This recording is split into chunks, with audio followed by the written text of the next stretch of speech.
Sehingga kita fokus terhadap dua mekanisme impor lainnya, yaitu barang penumpang dan barang kiriman. Apalagi untuk barang kiriman ini penting sekali ya buat teman-teman sekalian PMI, karena nanti kalau insya Allah sudah selesai tugasnya dan hendak kembali ke Indonesia, pastikan tidak semua barang diangkut melalui pesawat di kabin ataupun di bagasi bawah ya teman-teman sekalian. Pasti ada barang-barang yang teman-teman kirimkan melalui kargo, entah itu melalui ekspedisi udara ataupun ekspedisi laut. Tapi umumnya biasanya sih ekspedisi laut ya, karena kan biaya angkut laut pasti lebih murah. Dan di situ teman-teman diselesaikannya dengan barang kiriman juga, karena barang kiriman itu tidak hanya terbatas di udara saja, tapi saat ini juga ada barang kiriman laut. Makanya barang-barang PM itu banyak turunnya di pelabuhan-pelabuhan laut seperti di Semarang, di Tanjung Mas, dan juga di Surabaya, di Tanjung Perak, ataupun juga di Tanjung Priuk di Jakarta ya. Makanya di sini juga kalau tidak salah ada perwakilan dari teman-teman Tanjung Mas dan juga dari Tanjung Perak ya, mungkin yang sedikit banyak akan membantu penyelenggaraan acara ini. Lalu teman-teman, setelah kita sudah tahu mekanisme-mekanisme impor ya, sekarang kita akan fokus terlebih dahulu ke barang penumpang. Apa sih Mas Endar barang penumpang itu?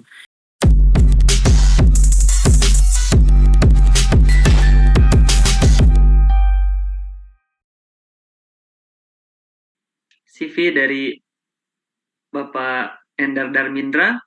Beliau menjabat sebagai pemeriksa Bea dan Cukai ahli pertama KPUBC tipe C Soekarno-Hatta dari tahun 2024 sampai dengan sekarang.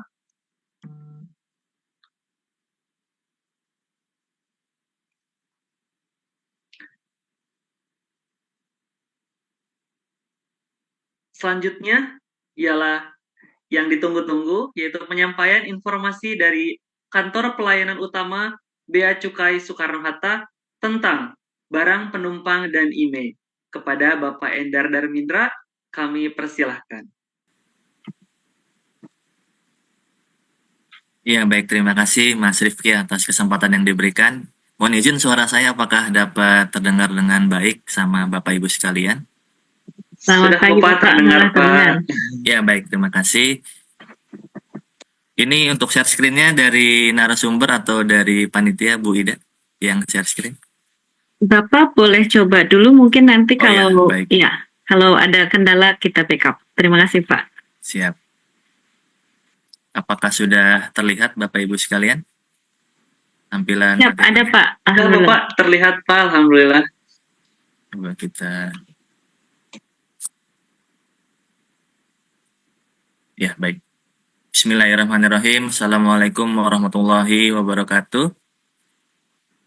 Yang terhormat Bapak Direktur Universitas Terbuka Layanan Luar Negeri Bapak Pardame Handaulay, yang saya hormati Atasnya Keuangan KBRI Tokyo Ibu Leni Nurlaini, yang saya hormati Bapak Ibu narasumber Bapak Fuad Mufti, Kasih PC2 KPU Priuk, dan Ibu Irma Novita PBC Ali Pertama Bea Cukai Pasar Baru, yang saya hormati Bapak Ibu pengurus Perhimpunan Mahasiswa Prodi Manajemen Layanan Luar Negeri UT Jepang, yang saya hormati Bapak Ibu pejabat Direktorat Jenderal Bea dan Cukai yang hadir di sini, yang mengobservasi dan juga membantu penyelenggaraan acara ini, dan sahabat-sahabatku, mahasiswa-mahasiswi, pekerja migran Indonesia yang saya banggakan.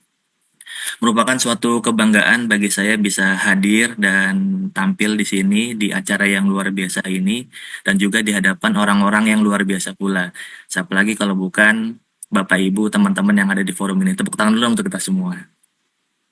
Baik teman-teman sekalian, kata orang tak kenal maka tak sayang ya. Setidaknya masih lebih baik ya teman-teman sekalian ketimbang baru kenal udah sayang-sayangan.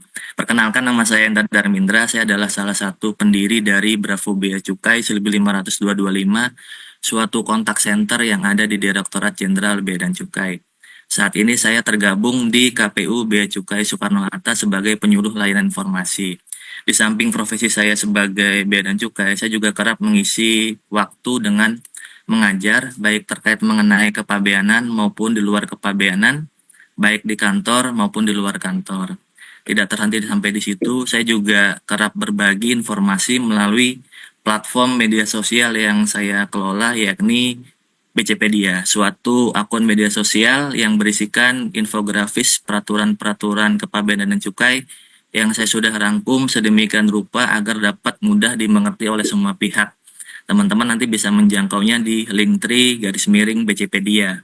Begitu juga dengan kesempatan kali ini, dalam waktu kurang lebih 25 menit ke depan, saya akan memaparkan kepada teman-teman sekalian mengenai bea cukai. Baik teman-teman sekalian, untuk mengenal bea cukai, mari kita coba simak pendapat dari Ibu Menteri kita, Ibu Menteri Keuangan Sri Mulyani Indrawati. Bu Sri Mulyani Indrawati menyatakan bahwa bea cukai itu sebagai pelaksana the impossible job ya teman-teman sekalian. Kenapa Ibu Sri Mulyani menyatakan demikian? Karena bea cukai itu harus menjaga keseimbangan antara pengawasan dan juga pelayanan. Sesuatu hal yang tidak mudah teman-teman sekalian untuk menjaga pengawasan dan pelayanan dalam titik yang sama, equilibrium yang sama. Itulah kenapa Bu Sri Mulyani menyatakan bea cukai sebagai pelaksana the impossible job.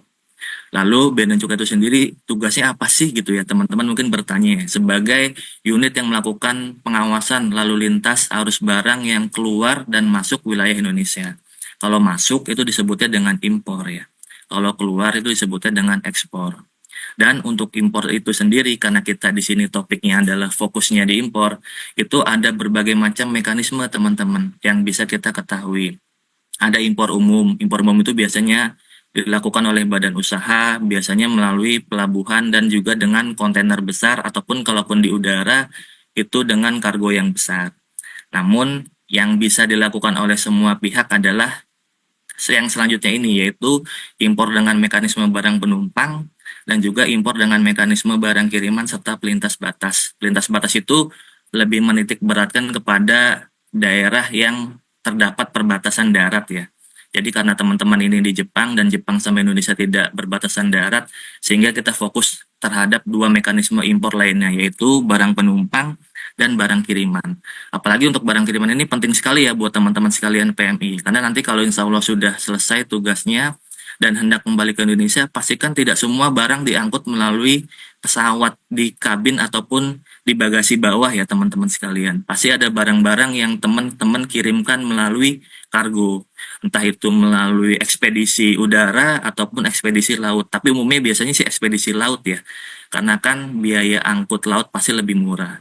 Dan di situ teman-teman diselesaikannya dengan barang kiriman juga. Karena barang kiriman itu tidak hanya terbatas di udara saja, tapi saat ini juga ada barang kiriman laut. Makanya barang-barang PM itu banyak turunnya di pelabuhan-pelabuhan laut seperti di Semarang, di Tanjung Mas, dan juga di Surabaya, di Tanjung Perak, ataupun juga di Tanjung Priuk di Jakarta ya. Makanya di sini juga kalau tidak salah ada perwakilan dari teman-teman Tanjung Mas dan juga dari Tanjung Perak ya, mungkin yang sedikit banyak akan membantu penyelenggaraan acara ini. Lalu teman-teman, setelah kita sudah tahu mekanisme-mekanisme impor ya, sekarang kita akan fokus terlebih dahulu ke barang penumpang. Apa sih Mas Endar barang penumpang itu? Barang yang dibawa oleh penumpang gitu ya, selama dia bukan awak sarana pengangkut ataupun pelintas batas.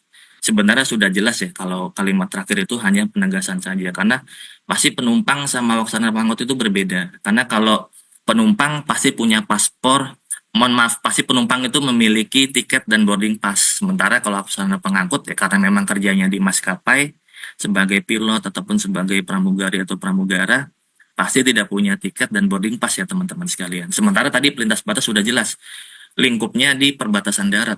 Sehingga semua orang yang berpergian melintasi negara itu pasti disebut penumpang. Dan teman-teman sekalian PMI ataupun mahasiswa-mahasiswi yang di Jepang ini pasti nanti berstatus sebagai penumpang. Sehingga penting nih teman-teman untuk mengetahui ketentuan barang penumpang. Apa sih Mas Endar yang harus kita ketahui mengenai ketentuan barang penumpang? Yang pertama, ada kewajiban mendeklarasikan barang bawaannya melalui form custom declaration. Sekarang sudah elektronik, makanya disebutnya electronic custom declaration. Nanti ketika teman-teman hendak pulang ke Indonesia, jangan lupa isi ya teman-teman, itu wajib. Isinya itu bisa di website, itu ada di icd.beacukai.go.id, ataupun bisa melalui aplikasi. Ada aplikasi namanya Mobile Bea dan Cukai. Di situ bisa diisi. Ataupun ketika kedatangan pun masih bisa. Nanti di Bandara Soekarno-Hatta itu ada barcode-barcode yang bisa teman-teman scan dan langsung isi di tempat seperti itu. Untuk pengisiannya, teman-teman bisa mengisi 2 hari sebelum kedatangan. Kalau sekarang ini tanggal 23, berarti teman-teman yang hendak pulang tanggal 25 bisa diisi dari sekarang seperti itu. Itulah untuk memudahkan kepada para penumpang yang hendak pulang ke Indonesia dan juga lebih ramah lingkungan ya, karena kita tidak menggunakan lagi kertas. Dan yang paling penting juga yang ingin kami bagi kepada teman-teman, biar tidak salah paham, ECD ini gratis ya teman-teman ya, karena banyak kasus yang masuk ke kami, ke Bea Cukai itu, mereka dapat jadi korban ya, penipuan pengisian ECD. Jadi ada pihak-pihak tertentu yang menawarkan jasa ataupun makelar pengisian ECD gitu. Tapi teman-teman jangan terpengaruh ataupun jangan tergoda untuk menggunakan jasa-jasa tersebut ya, karena nanti akan dipatok harganya sangat besar sekali, bisa sampai 500 sampai 750.000. Padahal ngisinya itu sangat gampang, apalagi teman-teman tadi kata Bu Leni ya, Civitas Akademika, pasti sangat mudah dan sangat sangat bisa menyesuaikan sekali dengan pengisian di ecd.beacukai.go.id. Nanti teman-teman juga bisa buka ya saat ini di gawainya teman-teman sekalian. Setelah teman-teman mengisi, nanti teman-teman dapat QR code. Nanti QR code-nya itu disampaikan kepada petugas Bea dan Cukai. Nanti akan dapat penjaluran. Bukan namun ya, luar biasanya sebagai bentuk apresiasi untuk pekerja migran Indonesia, di Soekarno-Hatta itu PM itu dikasih jalur khusus fast track. Jadi umumnya pasti jalur hijau. Kalau jalur hijau pasti tidak dilakukan pemeriksaan fisik.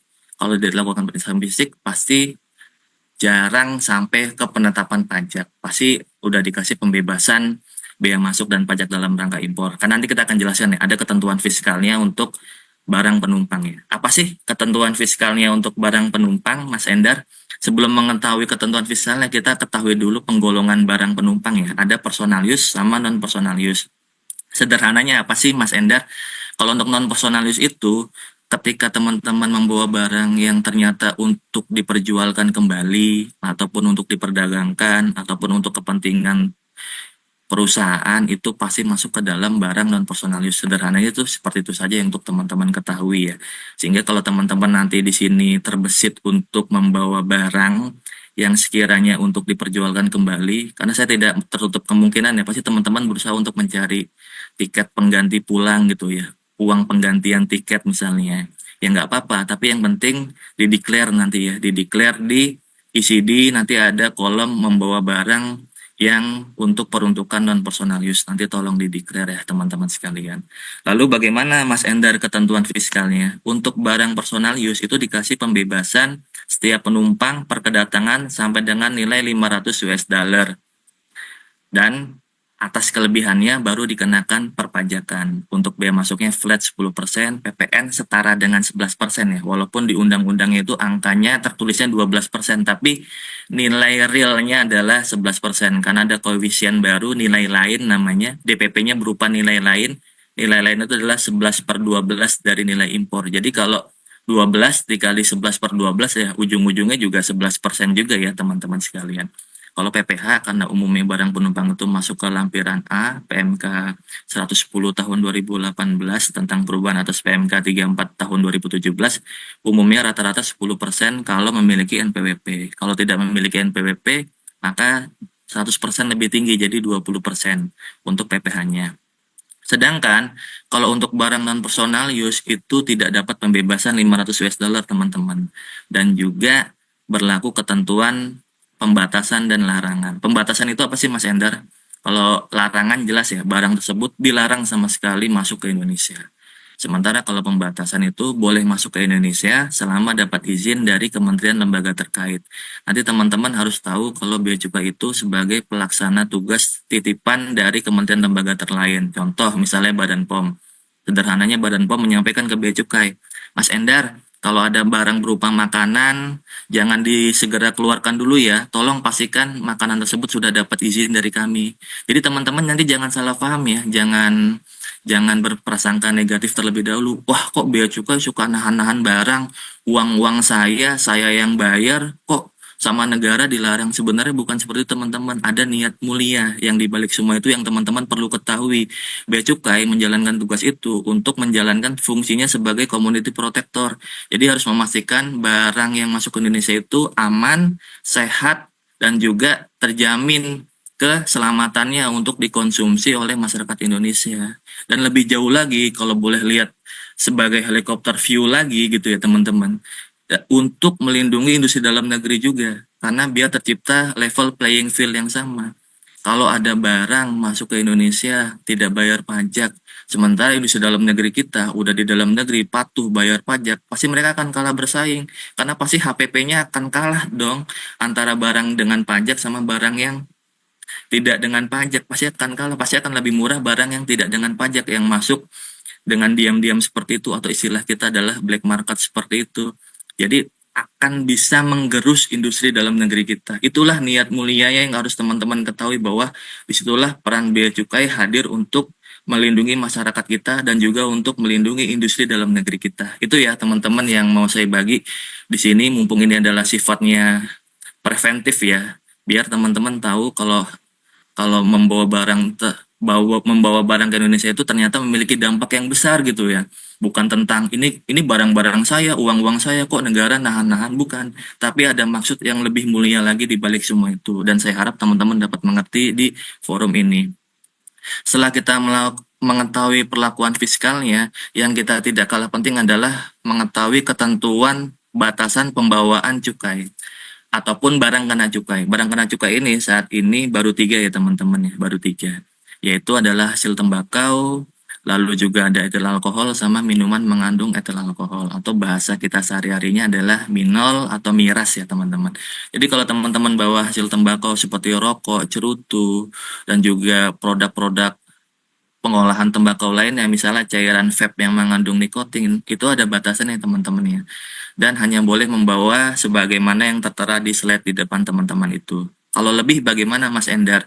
Kalau lebih akan dimusnahkan. Dan untuk jumlah yang tidak lebih itu, semuanya dikasih pembebasan bea masuk, cukai, dan pajak dalam rangka impor. Nanti beda ya dengan pemaparan barang kiriman. Kalau barang kiriman, kelebihan itu dimusnahkan, tapi yang jumlah pasnya itu yang dibebaskan hanyalah cukainya saja. Bea masuk dan pajak dalam rangka impornya tetap dikenakan. Dan yang tidak kalah pentingnya yang untuk teman-teman ketahui, di sini harus ada ketentuan jumlah usia ya. Misalnya nih, saya Endar datang dari Jepang ke Indonesia, bawa dengan bayi saya. Lalu saya bawa 2 liter minuman keras, apakah boleh? Ya masa logikanya seorang bayi udah minum minuman keras sih gitu ya. Jadi tetap ada batasan usianya. Sehingga walaupun saya datang sama anak saya, sama bayi saya, tetap saja yang boleh membawa minuman keras itu adalah orang dewasanya. Jadi yang hanya diperkenankan adalah 1 liternya saja. Seperti itu ya teman-teman. Saya rasa logikanya bisa diterima oleh teman-teman sekalian. Itu yang teman-teman harus ketahui. Lalu hal penting yang teman-teman ketahui juga adalah tentang ketentuan registrasi IMEI. Registrasi IMEI itu dilakukan untuk objeknya berupa HKT. HKT itu adalah handphone, komputer genggam, dan komputer tablet. Tapi untuk dewasa ini sebenarnya udah mengkerucut menjadi 2 saja. Karena dulu handphone kan masih zamannya monokrom ya, masih cuman bisa buat telepon doang. Lalu juga ada komputer genggam, itu nama dagangnya adalah PDA teman-teman, personal digital asisten ya. Tapi kan sekarang handphone sama PDA udah melebur jadi satu, namanya smartphone ya. Udah tidak hanya bisa telepon saja, tapi bisa berseluncur di internet, bisa buat bekerja sehari-hari. Sehingga teman-teman kalau bawa smartphone dan juga bawa tablet itu wajib didaftarkan ke Bea dan Cukai ya. Seperti itu. Dan yang didaftarkan ke Bea Cukai itu adalah untuk barang penumpang dan barang kiriman saja. Ini tentang slide objek pengendalian IMEI. Tadi saya sudah sederhanakan. Saat ini secara tidak langsung objeknya hanya 2, yaitu smartphone dan juga komputer genggam ya. Seperti itu ya teman-teman sekalian ya. Lalu komputer tablet, maaf.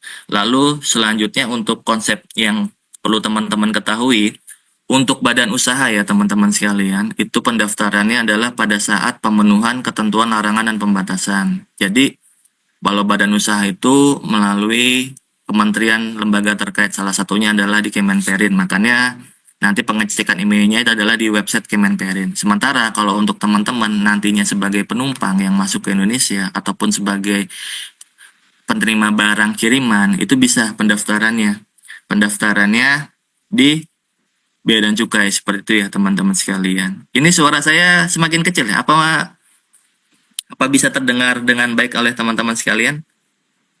Suaranya Jelas cukup Pak, jelas terdengar Pak. baik Pak. Jelas Dengan kok. baik ya? Jelas, baik. Oh ya, siap. Aman. Aman ya, baik kita lanjutkan ya.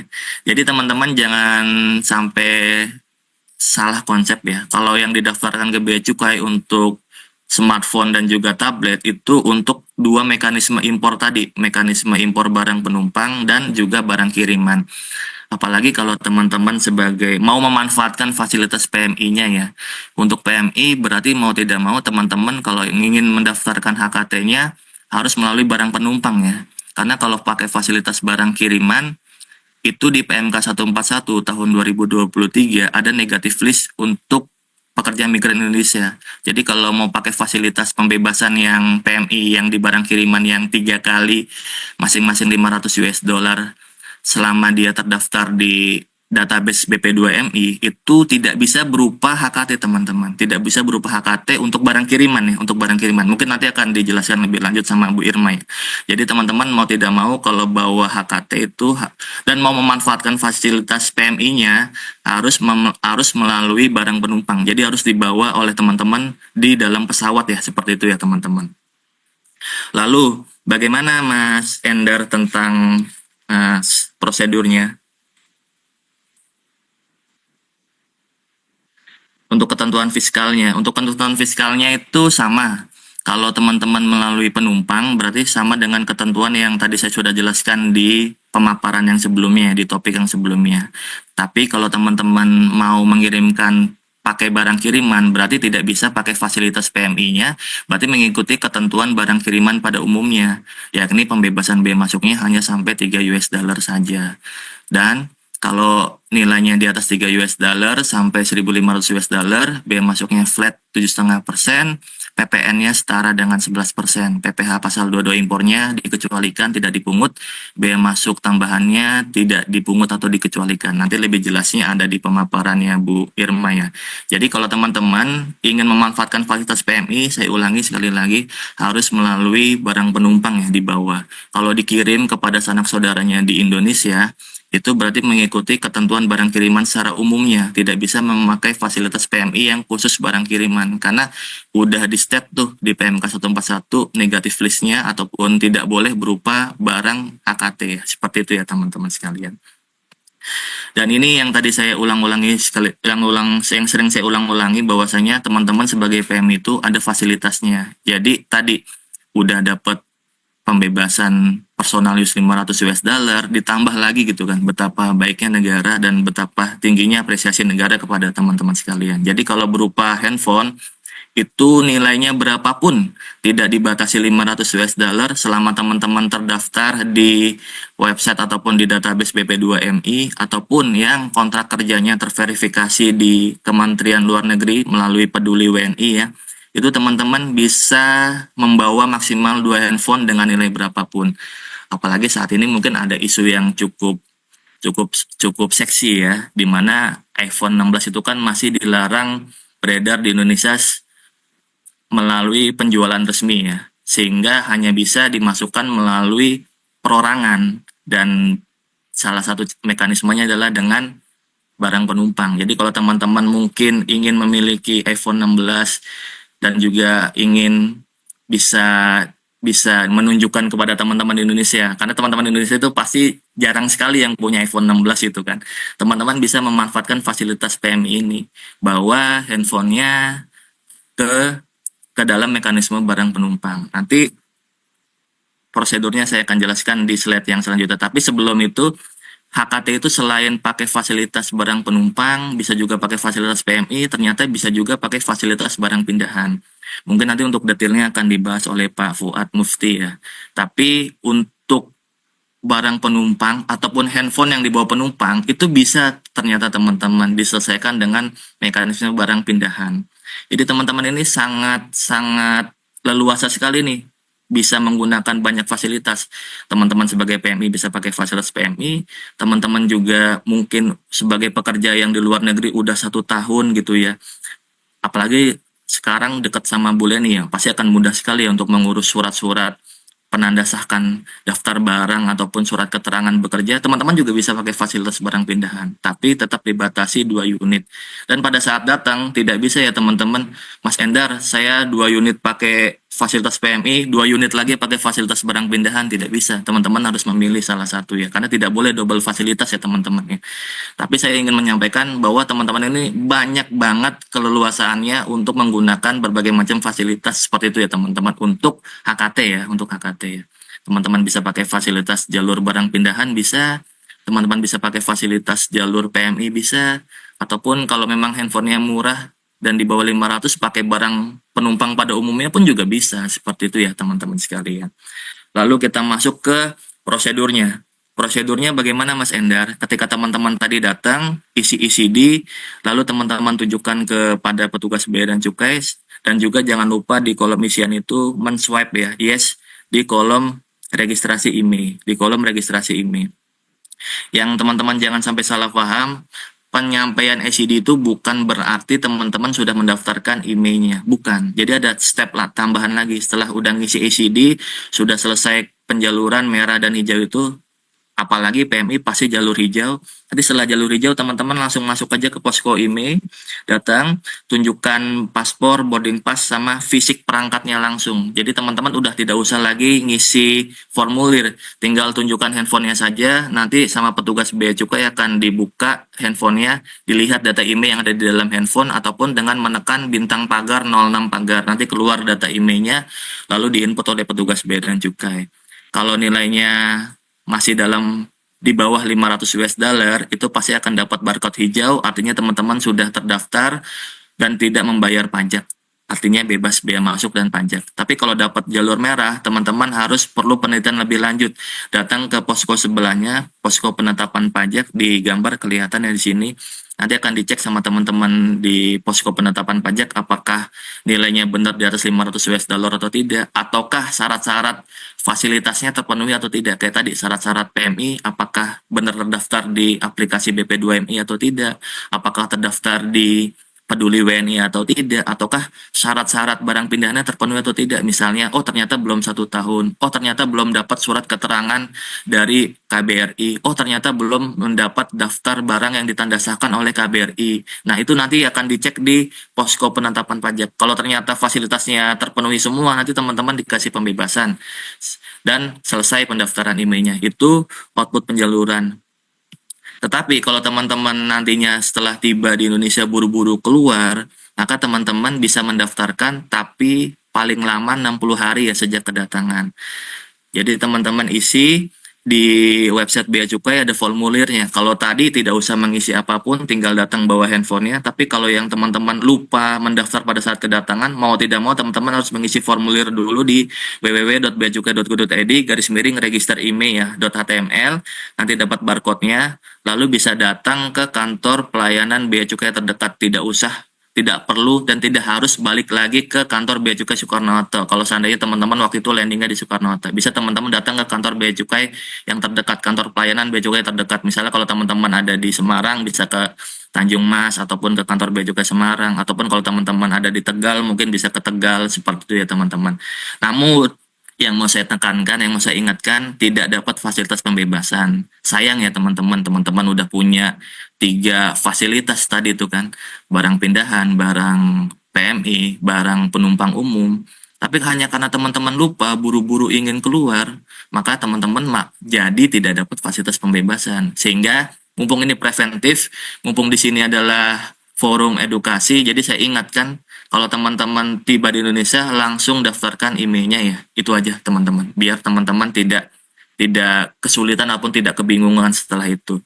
Demikian pemaparan dari saya, semoga bisa bermanfaat, khususnya bisa meningkatkan pengetahuan teman-teman mengenai ketentuan barang penumpang dan juga registrasi IMEI. Waktunya pas 25 menit. Terima kasih segala perhatiannya. Saya tutup terlebih dahulu. Assalamualaikum warahmatullahi wabarakatuh.